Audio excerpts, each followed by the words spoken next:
Hi all welcome to ഷാസ് world. അപ്പോൾ നമ്മളിന്ന് വന്നിട്ടുള്ള നല്ലൊരു അങ്കമാലി മാങ്ങാക്കട റെസിപ്പി ആയിട്ടാണ്.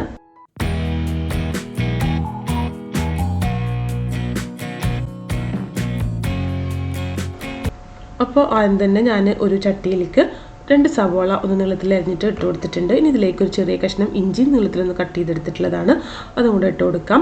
പിന്നെ 2 പച്ചമുളക്, നല്ല എരിവുള്ള പച്ചമുളകാണ്, അതുകൊണ്ട് 2 ഇട്ട് കൊടുത്തത്. പിന്നെ കുറച്ച് കറിവേപ്പില ഇട്ട് കൊടുക്കാം.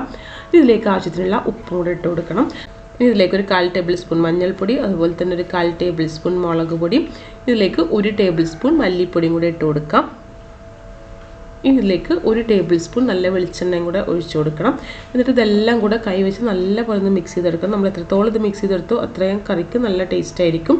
അപ്പോൾ അത് കൈ വെച്ച് തന്നെ നല്ലപോലെ ഇതുപോലെ ഉള്ളിയും ആ മസാലയും എല്ലാം കൂടെ നല്ലപോലെ ഒന്ന് മിക്സ് ചെയ്തെടുക്കുക. ആ ഉള്ളി നല്ല സോഫ്റ്റ് ആയിട്ട് വരും നമ്മളിതുപോലെ ഒന്ന് മിക്സ് ചെയ്തെടുക്കുമ്പോൾ.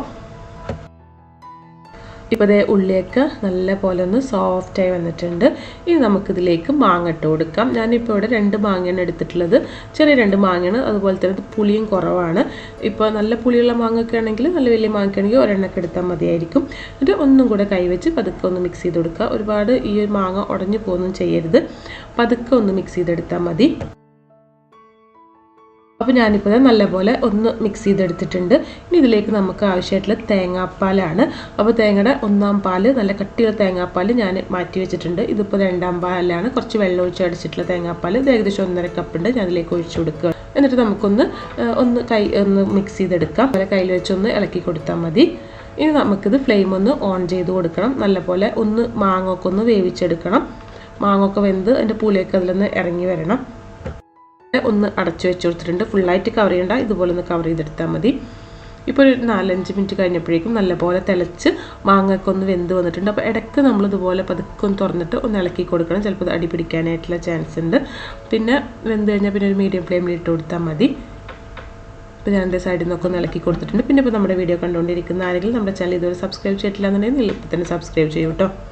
അതുപോലെ തന്നെ നിങ്ങൾക്ക് നമ്മുടെ റെസിപ്പീസൊക്കെ ഇഷ്ടപ്പെടുകയാണെങ്കിൽ നിങ്ങളൊന്ന് ലൈക്ക് ചെയ്യുക, ഷെയർ ചെയ്യുക. നിങ്ങളുടെ അഭിപ്രായങ്ങളൊക്കെ നമ്മുടെ കമൻറ്റ് ബോക്സിലൊന്ന് എഴുതി അറിയിക്കുകയും കൂടി ചെയ്യാം. ഇപ്പോൾ അതേ മാങ്ങയൊക്കെ നല്ലപോലെ വെന്ത് പുളിയൊക്കെ ഇറങ്ങി വന്നിട്ടുണ്ട്. ഇനി ഈ ഒരു സമയത്ത് ഞാനിതിലേക്ക് നല്ല കട്ടിയുള്ള തേങ്ങാപ്പാൽ ഒഴിച്ചു കൊടുക്കുകയാണ്. ഏകദേശം ഒരു 1/4 കപ്പ് മുതൽ 1 കപ്പ് വരെ നല്ല കട്ടി തേങ്ങാപ്പാൽ ഈ ഒരു സമയത്ത് നമുക്കിതിലേക്ക് ഒഴിച്ചു കൊടുക്കാം. ഇതും കൂടെ ഒഴിച്ചു കൊടുക്കുമ്പോഴാണ് ആ കറിക്ക് നല്ലൊരു കട്ടി കിട്ടുന്നതും അതുപോലെ തന്നെ നല്ലൊരു ഫ്ലേവർ വരുന്നതും. പിന്നെ ഈ 1-ാം പാൽ ഒഴിച്ചു കഴിഞ്ഞാൽ പിന്നെ കറി ഒരുപാട് തിളക്കരുത്, ആ തേങ്ങാപ്പാലൊക്കെ പിരിഞ്ഞു പോകും. അപ്പോൾ അതേ തേങ്ങാപ്പാൽ ഒഴിച്ചു കൊടുത്തതിന് ശേഷം ഞാനൊന്ന് പതുക്കെ ചുറ്റിച്ചെടുക്കുകയാണ്. ഒന്ന് ചുറ്റിച്ചെടുത്തതിന് ശേഷം നമുക്കിനിപ്പോൾ ഫ്ലെയിം ഓഫ് ചെയ്തെടുക്കാം. കാരണം ഇനി ഫ്ലെയിമിൽ കിടന്നു കഴിഞ്ഞാൽ ചിലപ്പോൾ തേങ്ങാപ്പാലൊക്കെ പിരിഞ്ഞു പോകും. അപ്പോൾ ഞാൻ ഫ്ലെയിം ഓഫ് ചെയ്തിട്ടുണ്ട്.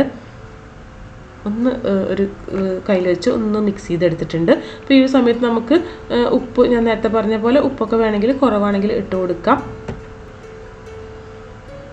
ഇനി ഈ ഒരു ചൂടുള്ള അടുപ്പത്ത് നമ്മൾ വെക്കരുത്. വെച്ച് കഴിഞ്ഞാൽ ചട്ടിയുടെ ചൂടും അടുപ്പിൻ്റെ ചൂടൊക്കെ കാരണം ചിലപ്പോൾ തേങ്ങാപ്പാൽ പിരിഞ്ഞു.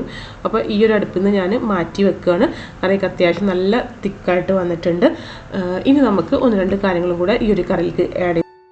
അപ്പോൾ ഞാൻ ഈ കറി ഒന്ന് വറവിടാനായിട്ട് ഒരു ചെറിയൊരു പാൻ അടുപ്പത്ത് വെച്ചിട്ട് ഇതിലേക്ക് 2 ടേബിൾ സ്പൂൺ വെളിച്ചെണ്ണ ഒഴിച്ചു കൊടുത്തിട്ടുണ്ട്. വെളിച്ചെണ്ണ തന്നെ നമ്മളിത് ഉണ്ടാക്കുമ്പോഴാണ് ഒരു കറിക്ക് പെർഫെക്റ്റ് ടേസ്റ്റ് കിട്ടുന്നത്. 4-5 ചെറിയ ഉള്ളി കനം കുറച്ച് അരിഞ്ഞിട്ട് ഇട്ട് കൊടുത്തിട്ടുണ്ട്. ഇനി ഉള്ളി നല്ലപോലെ ഒന്ന് മൂപ്പിച്ചെടുക്കണം. ഉള്ളിലേക്ക് ഈ ഒരു വെളിച്ചെണ്ണ കിടന്നിട്ട് നല്ലപോലെ ഒന്ന് കളറൊക്കെ ഒന്ന് ചേഞ്ച് ആയിട്ട് വരണം. ഇപ്പോൾ അതേ ഉള്ളിയൊക്കെ ഒന്ന് മൂത്ത് വന്നിട്ടുണ്ട്. ഈ ഒരു സമയത്ത് ഞാനിതിലേക്ക് വറ്റൽമുളക് 2 എണ്ണം ഒന്ന് 2ആയിട്ട് കട്ട് ചെയ്തിട്ട് ഇട്ട് കൊടുത്തിട്ടുണ്ട്. അതുപോലെ തന്നെ കുറച്ച് കറിവേപ്പിലയും കൂടെ ഇട്ട് കൊടുക്കാം. എല്ലാം കൂടെ ഒന്ന് ചെറുതായിട്ടൊന്ന് ഇളക്കി കൊടുക്കുന്നുണ്ട്.